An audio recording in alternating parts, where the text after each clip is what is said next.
সফলতার কোনো শর্টকাট হয় না, হয় অনেক কাঠখড় পুড়িয়ে জীবন যুদ্ধের প্রতিটি অধ্যায়ে নিজেকে প্রমাণ করে করে একটু একটু করে আপনি সফল হবেন, একটু একটু করে আগাবেন। ইটস এ জার্নি, এটা কোনো ডেস্টিনেশন নয়।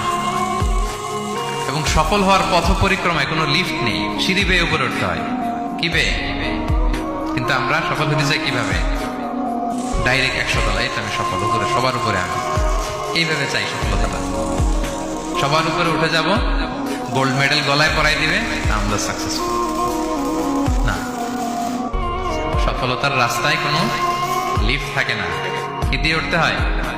সিঁড়ি বেয়ে ঘাম জড়িয়ে উঠতে হয়। দেখেন, শুধু আলোর মুখ দেখার জন্য মায়ের পেটে আমাদের কত সময় লাগছে বলেন তো? জাস্ট একটু লাইট, হ্যাঁ 9 মাস 10 মাস সময় লাগছে শুধু একটু আলো দেখবো আমরা।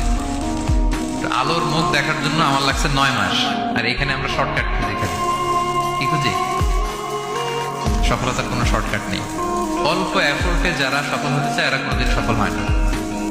ইউসুফ আলাইহিস সালামের জীবনীটা একটু খেয়াল করেন, একটু একটু করে তিনি সামনের দিকে গিয়েছেন এবং সবশেষে ইজিপ্টের ফিনান্স মিনিস্টার হয়েছেন।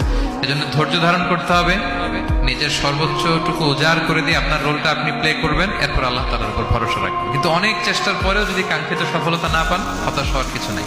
কারণ বিশ্বাসীর সফলতা শুধু দুনিয়াতে না, বিশ্বাসীদের সফলতা আখিরাত পর্যন্ত বিস্তৃত।